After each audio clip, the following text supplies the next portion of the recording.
first song penned solely by John Deacon? Is it a hit or is it a misfire? We'll find out.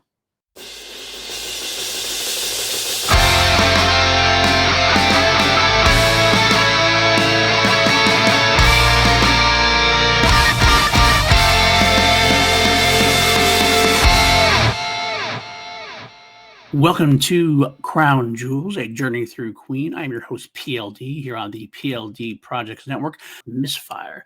Remember last week, dear friends, we only had one track to listen to, thus that was the Crown Jewel. It's the same this week. Misfire only has one version from the studio album Sheer Heart Attack in 1974. There are no alternative release versions, no unreleased versions, no live versions. As far as I know, the track was never played live. But it's still a very interesting track nonetheless. It is the first track written solely by Mr. John Deacon. Now, John didn't have a lot of tracks that were solely written by him, but boy, did he tend to make them count. And this is a very different song than you're going to be used to from Queen. A very acoustic-based song, very fun song, a lot of rhythm to it, as it would be from a bass player, right? But let's get into it here. Written by John, like I said, featuring Freddie on lead and backing vocals, Brian on electric guitars, Roger Taylor on drums, and then you got John Deacon who plays bass, acoustic guitar, and electric guitar. John really is in control of the track. He really gets a time to shine, and it works for him. It does work for him. He plays almost all the guitars. He does play the bass. Brian does add some layering on, as you will hear. An interesting factoid, the working title of this song, Banana Blues. I don't know. I just think those are fun things to hear. I like the alternative titles. I don't know where they come from. I don't know what it means. I don't know. But Banana Blues was the working title for this song. So let's get right into it. Let's listen to the track and we can come back and talk about it more succinctly. Down in the description, you'll find a link to a YouTube, which will show you the studio version of Misfire. Play it now, pause the podcast, and come back. I will be ready to talk some more.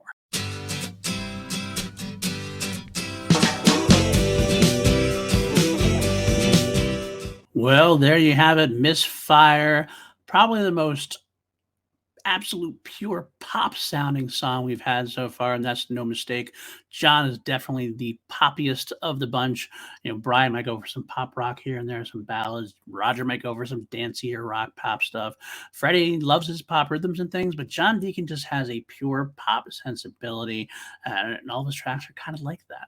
It's a very bouncy track. It's a very almost like a campfire acoustic sing-along in a way, but like with a little bit more of instrumentation, right from the get-go. Totally different.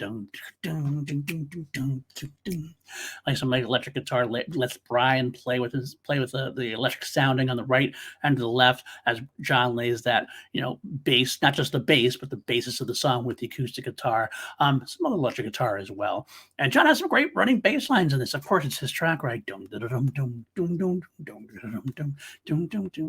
Nice Freddie vocal, very sweet sounding at times. Gets some really high bits at one point or another, little panning vocals kind of covering. I love how Freddie does that every once in a while. He'd finish a lyric, but he'd start the next lyric before the other one's finished. So it gets this like overlaying effect going on. The middle has this nice guitar run, and he had that nice background Oz. It's very much in the background compared to a lot of Queen Oz, but it's a nice little section, gives it a little bit more layer again. We get a key change, which is not something that happens too often in Queen songs. I know Roger Taylor specifically used to hate key changes. He actually was very notable for saying he didn't like key changes, but John got it his way this time. But not only one key change, I love how the ending actually does a lot of key changes. It just keeps rising and rising and rising. It's a kind of something you're going to see a little bit later on with Tie Your Mother Down. The intro to Tie Your Mother Down, Brian like to play with this rising and rising and rising of the key changes. The intro to Tie Your Mother Down. We do have a nice ending climax, so nice Freddie vocal everywhere. If you can tell, the lyrics, lyrics are definitely very sexual in nature. I don't think it takes a genius to figure out what's going on there. So maybe that ending Misfire is a big climax moment, per se. I don't know. What do you think? Do you like the track? Do you not like the track? Let me know. Like I said before, that is the only version. So that right there is the Crown Jewel. So now we're finished with the Crown Jewel portion of the podcast. Let's move on to the rating. On a scale of 1 to 11, because we always turn it up to 11 here on PLD Projects, what do I rate this song? Well, I'm going to give it a solid 8. It's a very fun poppy song. There are other songs I like more, although I will give this the hidden gem moniker because every time I hear it, I kind of forget how much I like it until I start bouncing along and singing along to it. But what do you give it? What number out of 11 do you give it? Let me know in the comments. Of course, at an 8, that means it does not slide into my top 10. So just a reminder, my top 10 to this moment, as for all the tracks that we've done so far, coming in at number 10, Great King Rat at 9.5, Stone Cold Crazy also at 9.5, Tenement Funster at 9.5. Number 7, we got My Fairy King, which is a 10, Seven Seas of Rye, which is a 10, In the Lap of the Gods, which is a 10, Brighton Rock, which is a 10, and Lily of the Valley, which is a 10.5. And in the top 2, the March of the Black Queen and White Queen as it began as number 1, both at 11. There you have it, folks. Thank you again for tuning in to Crown Jewels. Hopefully next week we see you back here as Freddie goes a little vaudeville to bring back that Leroy Brown. If you do like this video, please subscribe, get more, get other things. We got Crown Jewels, we got Class Action, we got Two Mediocre White Dudes on Film, we got Holy Snokes, a Star Wars podcast, lots of content coming your way, trailer reactions, a couple other podcasts that are in the works, and we will get there. If you want even more, please join us at patreon.com/PLD Projects to get some extra content, some hangout time.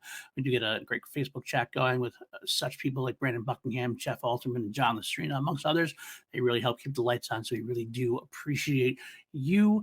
But until next time, folks, stay safe, keep on rocking, and God save the Queen.